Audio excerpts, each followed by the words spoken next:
নমস্কার বন্ধুরা, আজ একটা মিনি ব্লগ নিয়ে চলে এসেছি। আজ সকালে এরকম ওয়েদার, চারিদিকে মেঘলা ওয়েদার, ঝিরিঝিরি বৃষ্টি করছে, ছাদে জল থই করছে। আজকে চলে এলাম চিলি চিকেন নিয়ে। এখানে ছোট ছোট চিকেনের টুকরো করে নিয়ে ডিম, কর্নফ্লাওয়ার, কুচি কুচি করে কেটে রাখা ক্যাপসিকাম, পেঁয়াজ, রসুন আর একটু কাঁচা লঙ্কা, অল্প সয়া সস দিয়ে চিকেনটাকে মেখে নিচ্ছি। মেখে নিয়ে 10 মিনিট মতো রেখে গরম তেলে 1 চামচ করে দিয়ে একটু বড়া আকারে ভেজে নেব।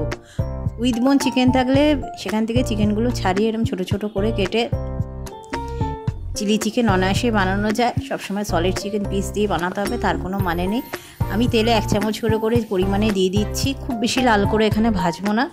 চিকেনগুলো এবার উল্টে নিচ্ছি। মোটামুটি গোল্ডেন কালার এলেই তেল থেকে ভালো করে ভেজে তুলে নেব।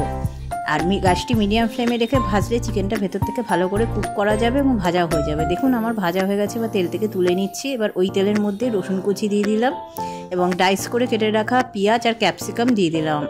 আমি এখানে গ্রিন ক্যাপসিকাম ইউজ করেছি, আপনারা চাইলে হলুদ, লাল বেল পেপারে ইউজ করতে পারবেন। এরপর পরিমাণ মতো কাঁচা লঙ্কা দিয়ে মোটামুটি পেঁয়াজটা হালকা পিঙ্ক হলে এরকম ভাজা হলেই এর মধ্যে একে দিয়ে দেবো টমেটো সস। টমেটো সসটা একটু বেশি পরিমাণে দিলাম, আর দিলাম চিলি সস, আর অল্প পরিমাণে আমি এখানে সয়া সস দিয়েছি। দিয়ে সামান্য একটু চিনি আর পরিমাণ মতো নুন দিয়ে ভালো করে নাড়িয়ে নিলাম। আমি এর মধ্যে কোনো জল বা কর্নফ্লাওয়ার ইউজ করছি না, আপনারা চাইলে কর্নফ্লাওয়ারগুলো ইউজ করতে পারেন। মোটামুটি 2 মিনিট ফুটে উঠলেই এর মধ্যে ভাজা চিকেনের বলগুলো দিয়ে নাড়িয়ে নেব। নিয়ে আরও 1 মিনিট মতো ফুটিয়ে নামিয়ে নিলেই হয়ে গেল আমার মিনি ডাইস চিলি চিকেন। সাথে ছিল আলু টমেটো দিয়ে মাছের ঝোল। এর ওয়েদারে পুরো জমে যাবে।